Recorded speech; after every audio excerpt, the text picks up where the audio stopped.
बिस्मिल्लाहिर्रहमानिर्रहीम, अस्सलाम वालेकुम। लाखों करोड़ों दुरूदो सलाम मोहम्मद मुस्तफ़ा सल्लल्लाहु अलैहि वसल्लम और आले मोहम्मद पर। मैं हूँ उमर दराज गोंदल और आप मेरा यूट्यूब चैनल देख रहे हैं। इस जंग के अंदर ख़तरनाक तरीन मोड़ आ गया है। इस जंग का सिर्फ एक ही ऐसा मरहला था जहां पे नेटो की और रूस की बराह रास्त जंग ना हो या इन दो बड़ी ताकतों के दरमियान कोई बराह रास्त तसादुम न हो। आज नेटो ने खुद से मान लिया है कि हमारे मिसाइल्स नस्ब कर दिए गए हैं यूक्रेन के अंदर और हमारे मिसाइल्स रूसी तैयारों को गिराने के लिए और रूस के ऊपर हमला करने के लिए मुकम्मल तौर पे तैयार हैं। और इसके साथ चीन भी आ गया खुल के और ने कहा आपने जो करना करें, फिर हम भी रशिया के साथ खड़े हैं और आप अब देखें जरा रशिया की तरफ और आपकी जो कोशिशें हैं हम इसको नाकाम बना देंगे। आगे चल के मैं आपको बताना यह चाहता हूं कि रूस 4 बड़े शहरों जिसके अंदर दारुल हुकूमत भी शामिल है यूक्रेन का, उसके ऊपर कब्जा करने के तमाम लवाजमात पूरे कर चुका है और रस्मी कार्रवाई बाकी है, जिसके बाद अब वो बाकायदा कब्जे की तरफ बढ़ रहे हैं और इस सिलसिले में मजीद जो आखिरी रुकावटें हैं वो दूर की जा रही हैं। मैं आपको इससे बड़ी खबर देना चाहता हूं कि अमरीकी सदर इस जंग में मदद के लिए वो मदद कैसे लेनी है मशरक़ वुस्ता के दौरे के ऊपर जा रहे हैं। सऊदी अरब का दौरा होने जा रहा है जनाब, और सऊदी अरब का और मोहम्मद बिन सलमान ने आपको अंदाज़ा है कि पुतिन से बात की, यूक्रेन के साथ बात की, तो शायद उन्हें लगा कि उनको भी हौसला भी देना है और मसाइल का हल भी निकालना है, तो इस सिलसिले में वहाँ पे वो विजिट करने जा रहे हैं। उसके अलावा 2 और शहर हैं जनाब जहाँ पे शदीद बमबारी इस वक्त की जा रही है। एक मैकावेलियो के अंदर बताया गया है कि शदीद बमबारी इस वक्त की जा रही है और उसके अलावा मैंने आपको ओडिशा शहर के मुतालिक बताया था, जो साहिली शहर है वहाँ पे भी इस वक्त यूक्रेनियों का बहुत बुरा हाल है। वहाँ पे रूसी फौज कहाँ तक पहुँची है ये तमाम डिटेल्स आपके सामने रखेंगे, लेकिन अगर आपने अभी तक चैनल सब्सक्राइब नहीं किया और आप चाहते हैं कि आपको मुस्तनद और बरवक्त खबरें मिलती रहें तो हमारा चैनल सब्सक्राइब कर लीजिए, बेल आइकन के ऊपर क्लिक कर लीजिए ताकि हमारी आइंदा आने वाली वीडियोज़ बर वक्त आप तक पहुँच रहे।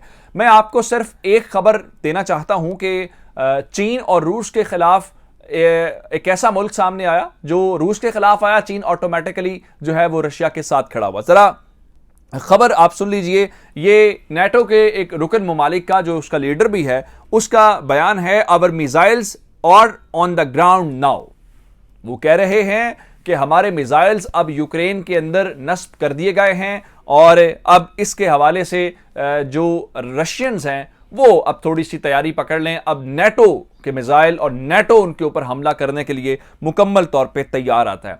मैं सबसे पहले आपको खबर देना चाहता हूं जिसके मुतालिक आपको समझ आ जाएगी कि मामला चल क्या रहा है। Australian missiles on the ground in Ukraine, Morrison. ऑस्ट्रेलियाई वजीर आजम ने खुद माना है कि ऑस्ट्रेलियाई हुकूमत ने जो वादा किया था यूक्रेन के साथ वो पूरा कर दिया है और ऑस्ट्रेलियाई हुकूमत के मिसाइल अब बाकायदा तौर पे डिप्लॉय कर दिए गए हैं और ये मिसाइल डिप्लॉय किए गए हैं यूक्रेन के अंदर सिर्फ और सिर्फ रशियंस के एयरक्राफ्ट को गिराने के लिए और रशियंस के अंदर हमला उनके मुल्क के अंदर हमला करने के लिए। अब आप हैरान इस बात के ऊपर होंगे कि $50 million is a huge amount. ये उस मालियत के मिसाइल्स और दीगर हार्डवेयर, मिलिट्री हार्डवेयर जो है वो इसको प्रोवाइड कर दिया गया है। और इस सिलसिले में सिर्फ बात यहां तक नहीं रही। ये एक वो है जो सिर्फ और सिर्फ 50 मिलियन के मिसाइल्स ऑस्ट्रेलिया ने जो है यहां पे प्रोवाइड किए हैं। मैं आपको थोड़ा सा इससे और आगे लेके जाना चाहता हूं कि वहां पे और भी नेटो ममालिक है, सिर्फ एक मुल्क नहीं। मैंने इसलिए कह रहा हूं कि नेटो का असलहा यहां पे पहुंचना शुरू हो गया है और नेटो कार्रवाई के लिए शुरू है।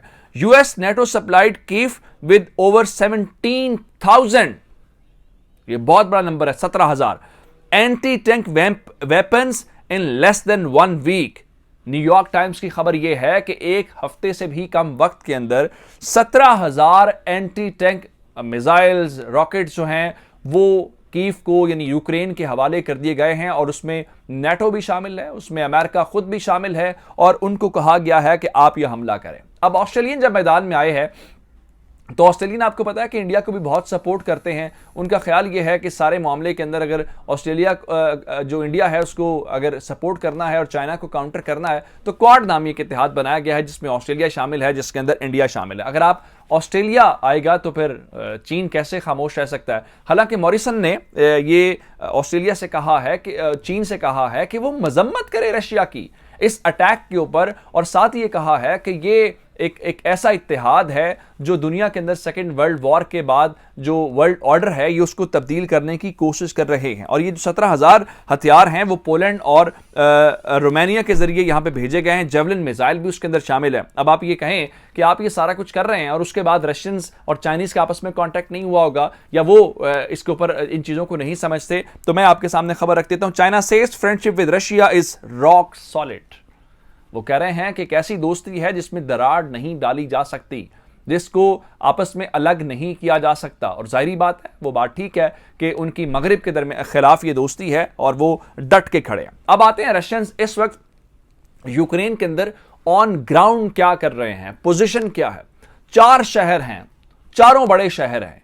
आज वहां पे सिर्फ हुज्जत तमाम करके जो रशियन हुकूमत है वो कब्जा करने की तरफ जा रही है। और उसके लिए उन्होंने किया क्या है कि उन्होंने सबसे पहले जंगबंदी की है और कहा है जो आम सिविलियंस हैं वो वहां से निकल जाएं। और इस सिलसिले में उनको मौका दिया गया है, जंगबंदी की गई है, सीज फायर हुआ है, टाइम जो है वो शुरू हो गया है। उनको कहा यह गया है कि बाद में कोई ये शिकवा ना करे, जी हमें मौका नहीं मिला। और जैसे ही शहरी वहां से निकलेंगे, इवैक्यूएशन हो जाएगी, तो उसके बाद रशियन फौज बाकायदा तौर पे हमला कर देगी। मैंने आपको कीव के मुतालिक बताया था कि वहां पे बमबारी हो रही है, रशियन फोर्सेस जो है वो दाखिल हो गई हैं। तो कीव भी उन शहरों में शामिल है, दारुल हुकूमत जहां पे आज इवैक्यूएशन के ऊपर काम हो रहा है। सोमी शहर के मुतालिक मैं आपको बता चुका हूं। खार्कीव एक बड़ा शहर है, वो भी इसके अंदर शामिल है। मारियोपोल के अंदर आज दोबारा से जंगबंदी के लिए इन तमाम 4 बड़े शहरों के अंदर, और ये बड़े स्ट्रेटेजिक इंपॉर्टेंस वाले शहर हैं, यहां पे जंगबंदी करने का सिर्फ मकसद ये है कि शहरी निकल जाएं, उसके बाद फिर रशियन फौज जो है वो यहां पे तबाही की एक नई दास्तान रकम कर सकती है। जिस तैयारी के साथ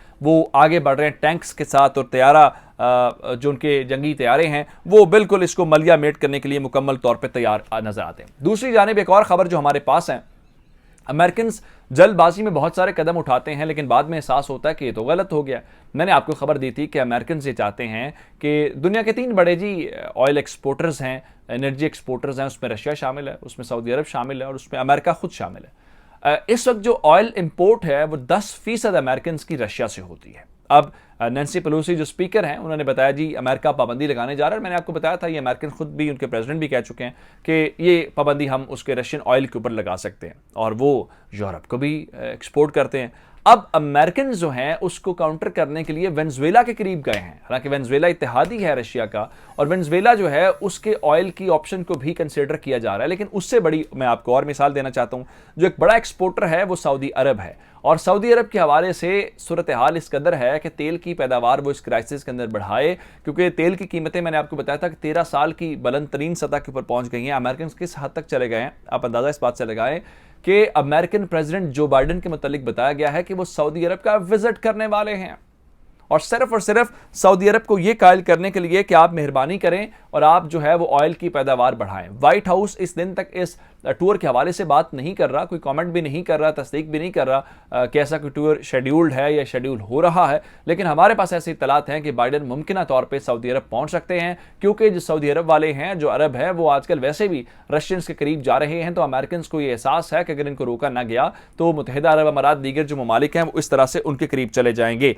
तो ये एक बहुत बड़ी एक डेवलपमेंट है। अगर जो बाइडेन मशरक़ वुस्ता जाते हैं तो इससे एक इम्पैक्ट तो आएगा। लेकिन दूसरी जानिब 2 मजीद जो शहर हैं वहां पे रशियंस बहुत ज्यादा उसको टारगेट कर रहे हैं। एक ओडिशा शहर है, और ओडिशा के अंदर शदीद बमबारी हो रही है और उसको काबू करने की वो कोशिश कर रहे हैं। ये भी एक साहिली शहर है। और उसके अलावा जो वहां पे मैकवालियो शहर है उसके हवाले से बताया गया कि आज सुबह से ही जो रशियन तोपखाना है वो कॉन्टिन्यूसली उसके ऊपर शेलिंग कर रहा है, और वहां पे बताया गया कि एक बड़ी तादाद जो शहरियों की है वो जख्मी है और आम लोगों को निकलने का मौका भी फराहम नहीं किया जा रहा। मैंने आपको बताया था कि आज मंडे के रोज इनकी टॉक्स का जो तीसरा राउंड है वो मुमकिन तौर पर हो सकता है। तो अब से थोड़ी देर पहले जो रशियन हुकाम है, जो रशियन डिफेंस मिनिस्ट्री है, उसने इस बात की तस्दीक कर दी है जी उनका जो डेलीगेशन है, जो उनका वफ्द है, वो बेलारूस की जानिब चला गया है, जो आज मुज़ाकरात के हवाले से आपस में मिलेगा। तो अब उससे क्या रिजल्ट आता है, क्योंकि एक ही बात कह रहे हैं यूक्रेन वाले कि आप सीज फायर करें तो उसके बाद हम मजीद कोई बात करेंगे।